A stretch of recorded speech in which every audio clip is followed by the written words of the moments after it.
கொஞ்ச காலத்திலே அவருடைய கோபம் பற்றி எரியும். அவரை அண்டிக் கொண்டிருக்கிறவர்கள் யாவரும் பாக்கியவான். ஹல்லேலூயா.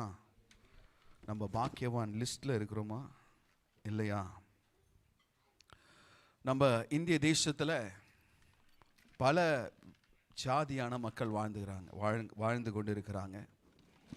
நம்முடைய இந்து சகோதரர்களை பார்ப்போம்னா, செய்த பாவத்துக்கு பிராயச்சித்தமாக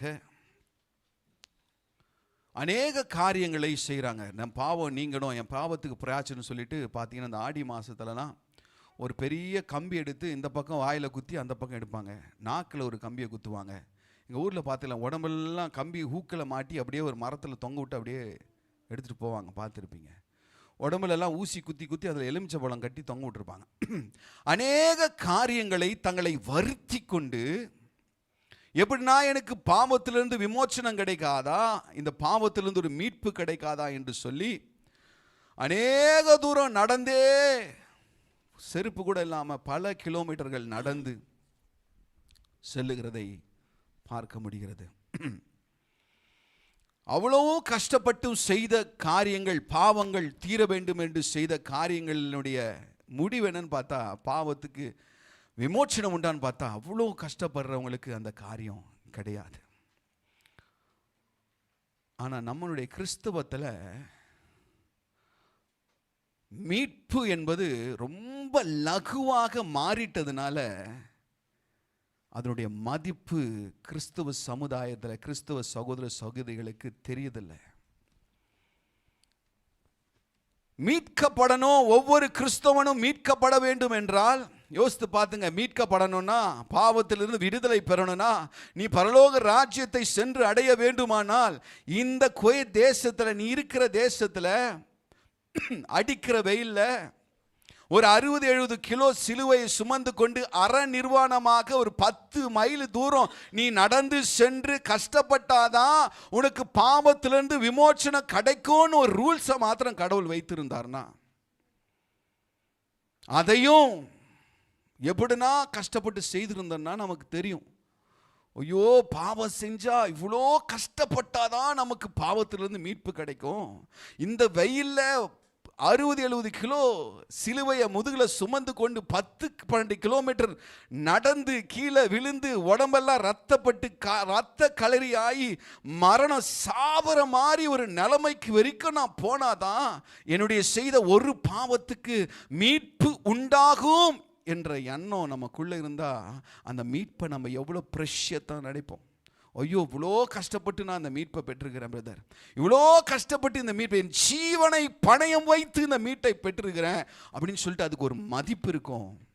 ஆனால் நம்ம செய்ய வேண்டிய இந்த காரியத்தை, நம்ம தூக்க வேண்டிய இந்த சுமையை, நம்ம பட வேண்டிய இந்த பாடுகளை இயேசு கிறிஸ்து, என் பிள்ளைங்க கஷ்டப்பட வேணாம், அவர்கள் செய்ய வேண்டிய, அவர்கள் பட வேண்டிய பாடை நான் ஏற்றுக்கொள்கிறேன், அவங்க பாவத்துக்கு செய்ய வேண்டிய விமோச்சனத்தை நான் அந்த பார சிலுவை சுமந்து கொண்டு நான் அந்த வெயில்ல பல கிலோமீட்டர் நடந்துபடி என் ஜீவனை கொடுக்கிறேன் என்று அவர் ஏற்றுக்கொண்டபடினால இன்னைக்கு நமக்கு அதனுடைய வேல்யூ தெரியாம போச்சு.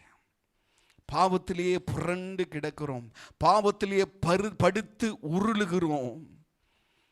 கேட்டா நாளைக்கு பார்த்து மன்னிப்பு கேட்கலாம், எப்போ மன்னிப்பு கேட்டாலும் அவர் மன்னிச்சிருவார்.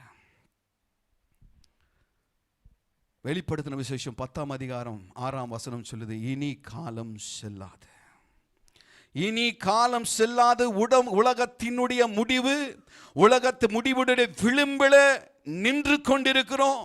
நீங்க நம்பினாலும் சரி, நம்பாவிட்டாலும் சரி, இயேசு கிறிஸ்துவினுடைய வருகை மிகவும் மிகவும் சமீபமா இருக்கிறது. பரியாசக்காரன் தான் சொல்லுவான். 3 பேதுரு 3ஆம் அதிகாரத்தில், 2 பேதுரு 3ஆம் அதிகாரம் 3ஆம் வசனத்தில் வரும் மாதிரி, கடைசி காலத்தில் பரியாசக்காரர் எழும்பி தன் சுய இச்சைகளின்படி நடந்து வருவார் என்று சொன்ன வாக்குத்தத்தம் எங்கே? பிதாக்கள் நித்திரை அடைந்தது முதல் சகலமும் சிருஷ்டிக்கப்பட்ட தோட்டம் முன்னாடி எப்படி இருந்ததோ அப்படியே தானே இருக்கிற, ஒரு மாற்றம் இல்லை. வரார் வரார் வரார் இயேசு கிறிஸ்து சொல்லிக் கொண்டே இருக்கிறாங்க எல்லாரும். ஆனால் எப்போ வரார்? வரல, நம்ம இஷ்டப்படி வாழலாம் என்று சொல்லி இருதயத்தில் சிந்தித்துக் கொண்டிருந்தா வேதம் சொல்லுகிறது, இனி காலம் செல்லாது, இனி காலம் செல்லாது. அவருடைய சமூகத்தில் வர வேண்டிய நாட்கள், அவருடைய பிரசன்னத்துக்குள்ளே வர வேண்டிய நாட்கள். பாவத்தில் படுத்து புரண்டு கொண்டிருந்தார். அவர் கிருபை உள்ள தேவன் தான், இரக்கம் உள்ள தேவன் தான். ஆனால் நீதி உள்ள நியாயாதிபதியாய் நம் முன்னாடி நிற்கும் பொழுது பாவத்தில் இன்னும் படுத்து புரண்டு கொண்டிருப்போமானால் கைவிடப்பட்ட நிலைமையில காணப்படுவோம். உணர்வற்ற இருதயத்தோடு இராதபடிக்கு உணர்வுள்ளவர்களாக அவருடைய சமூகத்தில், ஆண்டவரே ஸ்தோத்திரம் அப்பா, இதுவரைக்கும் வாழ்ந்த வாழ்க்கை எனக்கு போதும், உம்முடைய சமூகத்தில் என்னை தாழ்த்தி ஒப்புகிற ஆண்டவரே ஸ்தோத்திரம் என்று சொல்லி ஒரு சமூகத்தில் செல்வோம். இயேசு கிறிஸ்து மத்தேயு 24 சொல்றாரு, நோவாவின் காலங்களில் எப்படி நடந்ததோ அப்படியே மனுஷகுமாரின் நாட்களே நடக்கும். நோவா ஜல பிரளயத்துக்கு முன்பு நோவா பேழைக்குள்ளே பிரவேசிக்கும் நாட்கள் வரையில ஜனங்கள் புசித்து குடித்து பெண் கொண்டு பெண் கொடுத்து வெள்ளம் தங்களை வந்து வாரி கொன்று போகும் வரையிலே உணர்வு அற்றவர்களாக இருந்தார்கள் என்று இயேசு கிறிஸ்து சொல்கிறது போல கடைசி நேரம் மற்றும் உணர்வற்ற இருதயத்தோடு இருக்க நாம கூடாது.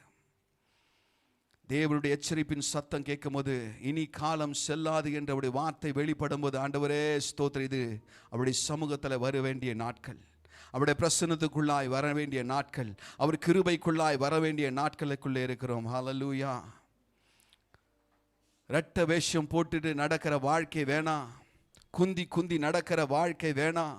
சபைக்குள்ளே இருக்கும் பொழுது ஒரு வேஷம், சபையின் வெளியில இருக்கும் போது ஒரு வேஷம், வீட்டில் இருக்கும் போது ஒரு வேஷம், வேலை செய்கிற இடத்துல இருக்கும்போது வேஷம். அந்த போல வேஷம் போட்டு நடந்தால் உலகத்தை நாம் எளிதில் ஏமாற்றி விடலாம். ஆனால் அந்த 2 கண்கள் எப்பொழுது நம்மை பார்த்து கொண்டிருக்கிறது. இருதயத்தின் சிந்தனைகளை அறிந்திருக்கிற தேவன்.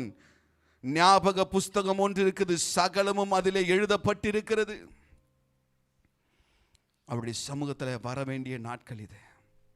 ஆண்டவரே ஸ்தோத்திரம் அப்பா, எந்த நிலைமையில நான் இருந்தாலும் ஆண்டவரே என்னை நீர் மன்னிக்கிற தேவனா இருக்கு. இப்போது ஆண்டவரே அப்படி சமூகத்தில் வரப்பா, கர்த்தர் என்னை மன்னிப்பீராக, என் பாவங்களின் மீறுதல்களை மன்னிப்பீராக.